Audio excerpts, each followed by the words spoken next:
ज्या लोकांनी मला त्रास दिला ते सगळे साफ झाले. अशोक चव्हाण यांची टीका. माजी मुख्यमंत्री आणि भाजप नेते अशोक चव्हाण यांच्या कन्या श्रीजया चव्हाण यांनी भोकर विधानसभा मतदारसंघातून निवडणूक लढवली आणि या निवडणुकीत श्रीजया चव्हाण यांचा दणदणीत विजय झालेला आहे. दरम्यान कन्येनं विधानसभा निवडणुकीत विजय मिळवल्यानंतर अशोक चव्हाण यांनी प्रतिक्रिया दिली आहे. भोकरमध्ये श्रीजया चव्हाण यांचा 50,000 विजय झाल्यानंतर अशोक चव्हाण यांनी भोकर मतदारसंघात मतदारांचे आभार व्यक्त करण्यासाठी सभा घेतली. मुखेड इथल्या सभेत बोलताना अशोक चव्हाण यांनी ज्या लोकांनी मला त्रास दिला ते सगळे साफ झाल्याचं अशोक चव्हाण यांनी वक्तव्य केलं आहे आणि महाराष्ट्राचा निर्णय घेणार आहेत. प्रदेशाध्यक्ष नाना पटोले यांच्यावर बोलताना चव्हाण म्हणाले, नांदेडला येऊन भोकर करत होते, ते फक्त 150 मतांनी आले. हे काय महाराष्ट्राचे नेतृत्व करणार, असा सवाल अशोक चव्हाण यांनी उपस्थित केला आहे. महाराष्ट्र प्रदेश काँग्रेसचा अध्यक्ष मैदान बोंबलून फिरून गेला. महाराष्ट्र प्रत्येक नांदेड भोकर लक्ष देता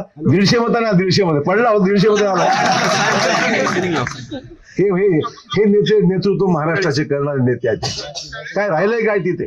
पृथ्वीराज चव्हाण माजी मुख्यमंत्री, बाळासाहेब थोरात माजी महसूल मंत्री, सगळे साफ झाले. काल पडले जे मला त्रास दिले सगळे साफ झाले. Bureau report SVN Marathi, Bhokar.